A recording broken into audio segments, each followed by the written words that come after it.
దేవుడి దగ్గరుండి పూజ చేసిన సమయమే కాదు, యువతలకు వచ్చి చేసినప్పుడు కూడా అమ్మవారిని శ్రీమాత్రే నమః అనుకోండి, దానికి అభ్యంతరం ఏముంది? నిరంతరం శ్రీమాత్రే నమః అనుకోవడానికి ఎవరు అభ్యంతరం చెప్తారు? నోట్లో అనుకునేటట్టయితే వాతావరణం గురించి కూడా పట్టించుకోవాల్సిన పని లేదు. పైకి ఉచ్చారణ చేస్తేనే వాతావరణము, శుచి మొదలైనటువంటి వాటన్నిటి గురించి ఆలోచించాలి. తన నోట్లో తాను శ్రీమాత్రే నమః అనుకున్నప్పుడు దానికి ఎటువంటి దోషం ఉండదు. ఆ మాత్రం చేసుకుంటూ ఉండండి. కానీ ఈ దసరాల్లో ఉన్న ప్రత్యేకత ఏమిటంటే అమ్మవారి పూజకి సాయంత్రం ప్రధానం, మిగిలినప్పుడల్లా పగలు చేస్తాం. దీనికి ఏదో చాలా చమత్కారంగా కథ కూడా చెప్తారు.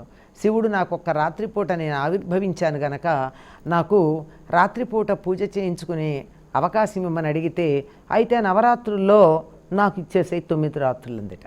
అట్లా ఇది చమత్కారంగా చెప్తారు. ఏది ఏమైనా సాయంకాలం మాత్రం చాలా ప్రధానం అండి. ఇళ్లల్లో చేసుకునే అవకాశం లేని వాళ్ళు దేవాలయానికి వెళ్ళొచ్చు, అమ్మవారి దర్శనం చేసుకోవచ్చు. ఆవిడ క్షిప్రప్రసాదిని అన్నారు. ప్రసాదిని అంటే ఇన్స్టంటేనియస్ గ్రాటిఫికేషన్. మన పిల్లలు మన అడుగుతూ ఉంటారే, నోట్లోంచి మాట రాకుండా నా కోరిక తీర్చమని, అట్లా అనమాట.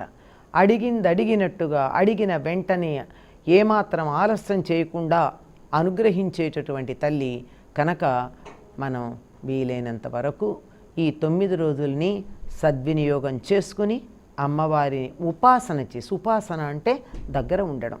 మీరు ఎంత పూజ చేశారు, ఎంత కుంకుమ వేశారు, ఎన్ని పూలు అమ్మవారికి ఇచ్చారు, ఎన్ని నైవేద్యాలు పెట్టారు అన్నది కాక ఆ తల్లి పట్ల మనసు లగ్నం చేసి ఆవిడ యందే మన భావన నిలబెట్టి ఈ 9 రోజుల్ని సద్వినియోగం చేసుకున్నట్టయితే ఆ తర్వాత మన జీవితంలో వచ్చే మార్పుని మనమే గ్రహించగలం.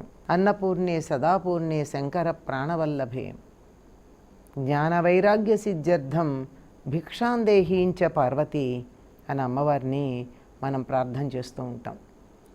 అన్నము అంటే తినబడేది, తినేది. మనం పరిమితంగా తిన్నప్పుడు మన చేత తినబడి మనకి ప్రాణశక్తిని ఇచ్చేది.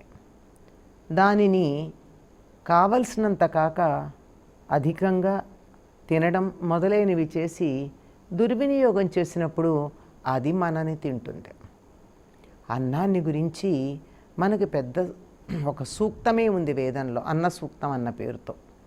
కనుక అన్నం అనేటటువంటిది ప్రాణం నిలబడడానికి, అంటే భౌతిక శరీరంలో ప్రాణం నిలబడడానికి సహకరించేటటువంటిది. అటువంటి అన్నమునకు అధిష్టాత్రి అయినటువంటి తల్లి అన్నపూర్ణేశ్వరి. అన్నపూర్ణ అంటాం కానీ అన్నమ్మ అనమే. ఎందుకని? ఎంత కావాలో అంత ఇచ్చేది. అన్నము పూర్ణముగా ఇచ్చేటటువంటిది. ఇక్కడ పూర్ణము అన్నది కడుపు నిండా అని అర్థం చెప్పుకుంటామా? కాదు. భౌతిక శరీరానికి కావలసిన ఆహారంతో పాటుగా మానసిక శరీరానికి కావలసినటువంటి ఆహారాన్ని కూడా ఇచ్చి ఆత్మని ఉద్ధరించేటటువంటిది అన్నపూర్ణ.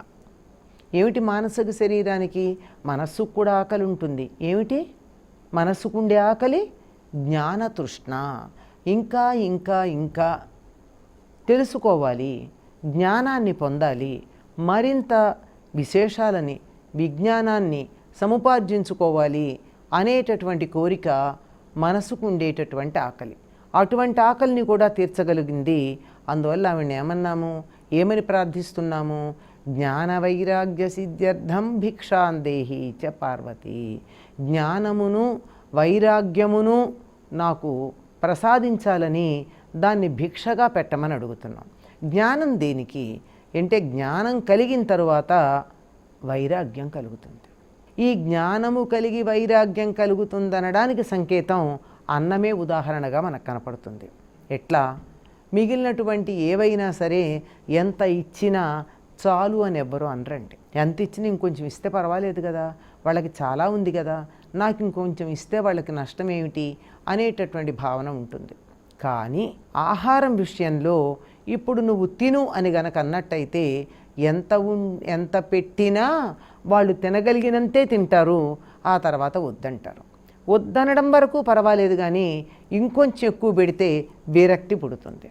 సంసార విషయాల్లో కూడా విరక్తి కలిగి భగవంతుని మీద మనస్సు నిలవడానికి, వైరాగ్యం కలగడానికి కారణమయ్యేటటువంటిది జ్ఞానం గనక శరీరానికి అన్నం, మనసుకి జ్ఞానం ఇచ్చి ఈ రెండింటినీ కూడా ఇంకా చాలు అనిపించగలిగినటువంటి స్థితిని ఇచ్చేటటువంటి తల్లిని అన్నపూర్ణేశ్వరి అనేటటువంటి పేరుతో పిలుస్తాం.